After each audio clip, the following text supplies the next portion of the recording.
فيديو حلقة دين صدق ساكا دين صدق كوضع هالشيء لما أنتي نرجعنا معناها قفل ببيحة لا ولا هاد أرنت صيتو معناها كومنتي خاصة نقوله ذاكتي أن جعلان معناها أنا نسيب وضع سجنا ما نقول بورتو حد عذو شيء حد عذو أنا نسوق الدنيا برشة عن لوكينين سيدا ضوا معناها شكوين كقارن مركي أما قشيد وحاسد هسا معناها Soomaali community bas ku dhaxdaa noocan oo kale adduunyada kale bajirto aniga markii aan fariistay aan fikiray aan fiiriyay aan research badan suubiyo waxaan arkay waxyaabo farad badan ee aan qowmiyadaha kale iskaga mid u nahay sida macnaha guurka labada qof oo kala maqan oo kale t-shirt dhacayso oo kale oo badan very rare laakiin boqolkiiba macnaha 10 qof ama 6 qof amal ku dhacda t-shirt ashiga amal Somali community waa shay ka maqlay u ahayd laakiin shalay TV national Kenya ka dhisan alaga soo sidaayay oo meenaha la dhahay arintaas dhacday waxaan la rabaa in commissionerka booliska ugu weyn inuu ka hadlo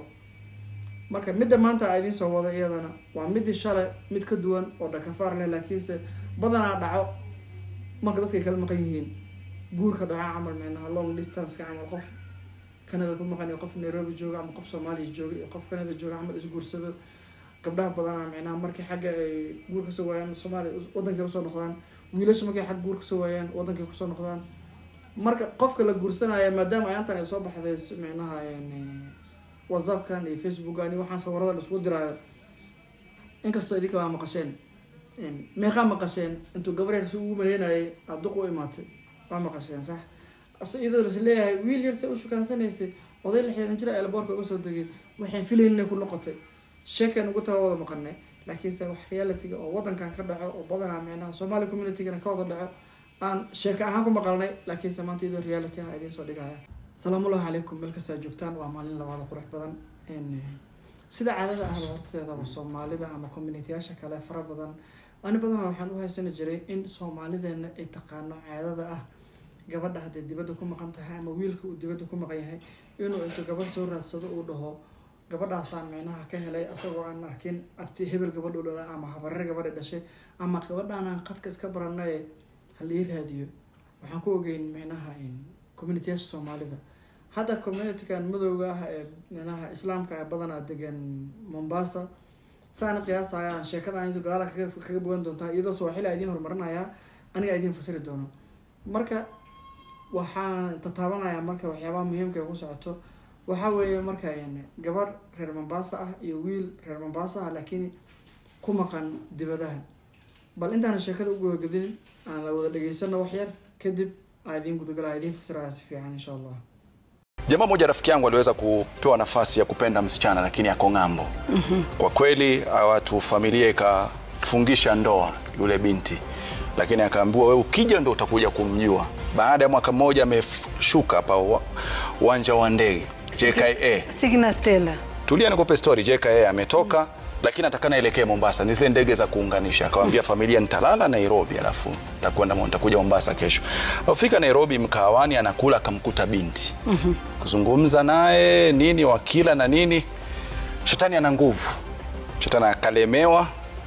akawa naye alafu asubuhi akamwacha binti akaenda zake Mombasa akachukua ndege akaenda Mombasa. Akifika Mombasa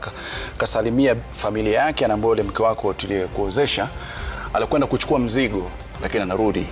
Kwa hiyo mlango ulivyofunguliwa ni yule binti aliyekuwa naye Nairobi. Hao wawili nani mwenye kosa? wuxuu yiri wiil saaxiibkay jiray oo dibadda ka maqnaa wuxuu soo raadsaday gabar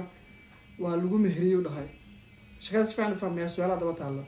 wuxuu dhahay wiilkii gabadhii waa lagu meheriyay markii uu imaaday oo muddo kadib buku airport ka soo degay Nairobi diyaaradaha badanaa waxa waaya marka Nairobi imaatid waa laga dejinaa diyaar kala kore Mombasa ku geynayso xarakaadka lagu jiray familkii wacay wuxuu dhahay aniga caawa Nairobi aan seexanaya bari subaxii soo baxaya Mombasa soo aadaya isla habeenkii gudihiisa intii aan subaxii la gaarin habeenkii gudihiisa gabadhii macnaha meesha ku bartay isma yaqaanaan ya waa gabadh loo meherinaayay isma yaqaanaan waa la isbartay sheedana ka dhex shaqeeyay adiga bama ka qarxa meesha subaxii waaga markuu bariyay qof walba qabaystay waxa la hayaa noo kala wad asaga diyaaradiisu raacay Mombasa aaday familkiisu la kulmay waa la soo dhaweeyay caadada la soo sidii wiilka caadiga maqnaa camal waa la soo dhaweeyay markuu imaaday adiga 5 saac la isticmaala markii la gaaray wuxuu weydiiyay marka awa gabadhi waxaa la gabadhii xoogaa howlo yar iyo alaabay wax ka doonatay Nairobi way soo noqonaysaa adigoo imaan doontaa insha Allah adiga ilaa maanta ilaa berri inay imaataa laga yaabaa waa la sugay waqtigii baa la gaaray gabadhii ay ribta soo qaraacday gabadheena imaatay maasha Allah safarka soo kusoo noqday waa la soo dhaweeyay gabadhi markay isagii wiilka is arkeen waa isla gabadhii habeen hore Nairobi ku arkayay habeen hore baan ka dhex qarxayay marka qaladkii iska leh marka nuxurka sheekada waxay tahay ma taqaanaa maadaama horta wiiliyo adiga gabadha dooratay aad gursatay aad jeceshahay inaa micnaha uga soo baxday wadan dheer intaasoo mayl a usoo gudubta u imaatay inaa habeen qof inta kula kulantay isla qofkiina iyadii uu kula noqday hadhowna hadal a ku haysto uuna ku banaaneen waa number 1 number 2 gabadhi la dhahay ninkaagaa kuu soo socdo wadan dheer uu ka imaanayaa hoo shopping doono Nairobi tag soo adeega soo noqo iyadana maxay soo bisay waxaan la arkin aan la maqlin nin hal habeen ay aragtay hal habeen isku dhibtay hal habeen wax walba kooda dhaceen suux markay guriga imaateen isla ninkii asaga uu yahay explanation badan loo baahan yahay marka meeshaan waxa meesha yaalla ee micnaha dhibaatada ay ka taagan tahay waxay tahay maadaama ay tahay naagtiisa xalaasha ahayd oo loo meheriyay asagoo aan imaanin micnaha wax walba la dhameeyay haddana intuu hal habeen la kulmay oo wax walba ka samaystay berri aaminitaanka saa ku dhacaysaa marka in la is aamino saa ku dhacaysaa sababtoo ah ninka raggaa sidiisaba micnaha waxaa waaye first thing uu fiirinaya waxaa waaye xaaskiisa qof dhowrsan inay u tahay ma jecla qofkaas magaalada wareegaya iyo gabadhiisa inay isku mid noqdaan problemka ugu weyn ee micnaha meeshaas ka dhacay waxaa waaye laba qof oo mid walbaba goonidiisa qajaan u yahay inay meel ku wada kulmeen laba qof oo mid walbaba micnaha maskaxdiisa ilaahay ogyahay micnaha wasaqda ka buuxdo in inta isdoonteen iyagoo kala maqan la isku meheriyey hadhow ma dhici doontaa marka ninkan hadduu noqdo uu Mareykan ama Canada ama Sweden ama meesha ka imaado uu ku noqdo gabadha inuu aamino ma dhacayso wuxuu leeyahay gabadhii sidii shalay adiga ay kugu fududeysay qof walba ugu fududeynaysaa gabadhiyaa soo hartay waxay leedahay ninkan waaba nin saqajaana asagana sababtoo ah wixii xal uu suubinayo mar walba waxa ku suubinaya haddii micnaha labadooda ay dhacdo in gabadhina ay dhahdo ninkan ma rabo wiilkan uu dhaho neegtaan ma rabo waalidkii iyo ehelkii meesha joogay maxaa loo sheegi doonaa explanation noocee la bixini doonaa